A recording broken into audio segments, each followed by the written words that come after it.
দর্শক আপনাদেরকে নমস্কার। আজকে আমি এই ভিডিওতে আপনাকে দেখাবো কুচবিহার রাজবাড়ি।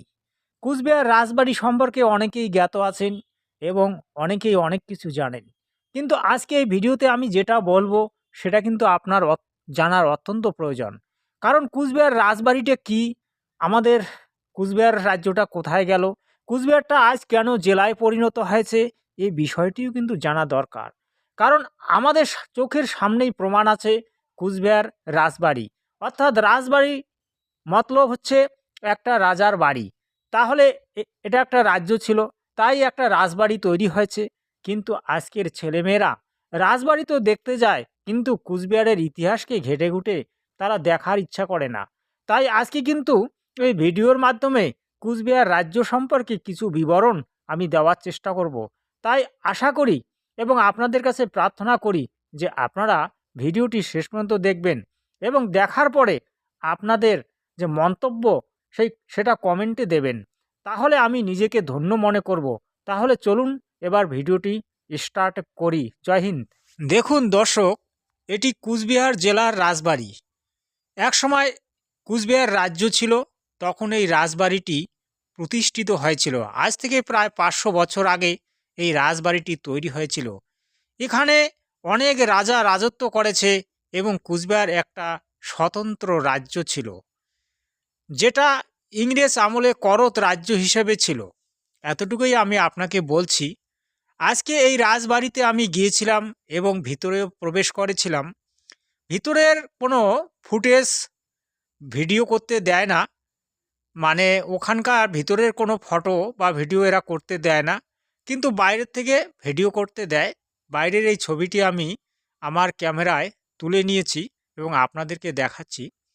দেখুন, এই পুরানো রাজবাড়ি কুচবিহার রাজ্যের কিন্তু এমন একটা চিহ্ন, যেটা আজও আমাদেরকে জানিয়ে দেয় যে কুচবিহার একটা রাজ্য ছিল। কিন্তু এই কুচবিহার রাজ্যটাকে কে বা কারা ছিনিয়ে নিল, এটা কিন্তু জানার বিষয়। আজকের ছেলেমেয়েরা কুচবিহার রাজবাড়ি যায়, কিন্তু কুচবিহার রাজবাড়িটা কিসের জন্য হয়েছে, কি কারণে তৈরি হয়েছে, কুচবিহারের রাজা ছিল কিনা, কুচবিহার একটা রাজ্য ছিল কিনা, এ সম্বন্ধে কিন্তু মাথা ঘামায় না। কিন্তু কুচবিহার রাজবংশী তথা তপশিলি জাতির কিছু সংখ্যক লোক আজ কুচবিহার রাজ্যকে ফিরে পেতে চায়। কিন্তু ভারত সরকার এবং আমাদের যে রাজ্য সরকার, তারা ফেরত দিতে চায় না। তারা এই নর্থ বেঙ্গলটাকে আর নিজের হাতছাড়া করতে চায় না। এই নর্থ বেঙ্গলে এমন কিছু আছে যা সারা ভারতবর্ষের জন্য খুবই দরকার। আর পশ্চিমবঙ্গ যে কলকাতা আছে, তার তো বিশেষ প্রয়োজন, কারণ কলকাতায় কী বা কী আছে, কিন্তু নর্থ বেঙ্গলে যা আছে তা সারা ভারতবর্ষে আছে, এবং যা ভারতবর্ষে আছে তা নর্থ বেঙ্গলে আছে। কারণ এই নর্থ বেঙ্গলেই চা তৈরি হয়, পাট হয়, তামাক হয়, যা যাবতীয় গন্না থেকে শুরু করে কার্পাস থেকে শুরু করে সমস্ত ধরনের ফসল কিন্তু এই নর্থ বেঙ্গলেই হয়। বিষয়টি কিন্তু ভাববার বিষয়। আপনারা যদি একবার ভেবে দেখেন, তাহলে এই কুচবিহার রাজ্যটি আজ কেন নেই। আসলে 1947 সালে ভারতবর্ষ স্বাধীন হয়। 1949 সালে ভারতের সঙ্গে এই কুচবিহার রাজ্যটি গ শ্রেণীর রাজ্য হিসেবে যুক্ত হয়। কিন্তু পরবর্তীতে কুচবিহার রাজা যখন মারা যায়, তখন এই পশ্চিমবঙ্গের কিছু মন্ত্রী বা নেতারা এসে এই কুচবিহার রাজ্যটিকে পশ্চিমবঙ্গের সঙ্গে যুক্ত করে, অর্থাৎ কলকাতার সঙ্গে। এতটুকুই আপনারা জেনে নিন, পরবর্তীতে আরও অনেক কিছু জানতে পারবেন। ধন্যবাদ। দর্শক দেখুন, এবার কিন্তু আমি রাজবাড়ির পথ দিয়ে বেরোতে চলেছি।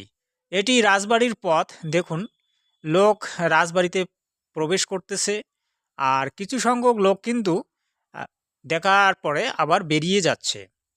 এই যে চারপাশে পার্কিং, এখানে ছেলে মেয়ে এবং বয়স্ক যারা আছে তারা এখানে আড্ডা দেয়।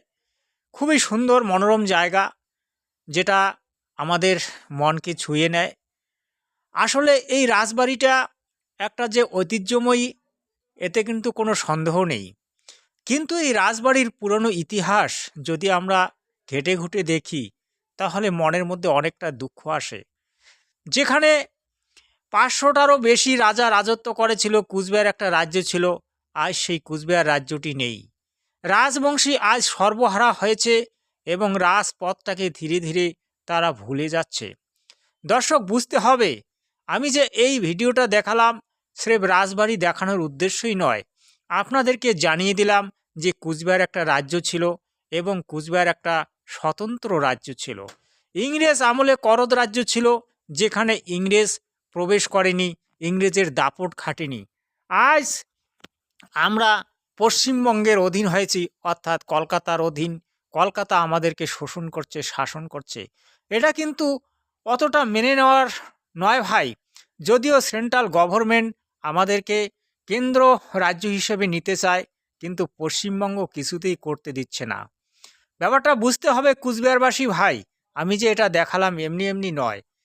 এবার কিন্তু আপনারা একটু জেগে উঠবেন। কুচবিহার রাজ্যটা হলে আপনাদেরই মঙ্গল হবে আমি মনে করি। তাই আপনাদেরকে এই ভিডিওর মাধ্যমে এই বার্তাটি দিলাম। বাংলা ফার্স্ট নিউজ চ্যানেলটি সত্য দেখানোর উদ্দেশ্যেই তৈরি করা হয়েছে এবং সত্য দেখাবো বলেই আমি আজ ভিডিও আপলোড করি। হয়তো 200, 500 বা 150 লোক আমার ভিডিও দেখে, কিন্তু জানি না কতদিনে আমার ভিডিওগুলি লোক দেখবে। তবে আশা করি একদিন না একদিন আমিও লাখো লাখো ভিউজ নিয়ে আসতে পারবো। আপনারা যদি আমাকে সাহায্য করেন তবেই সম্ভব। তবে আশা করি একদিন না একদিন হবে। আপনারা দেখতে থাকবেন। জয় হিন্দ, বন্দে মাতরম।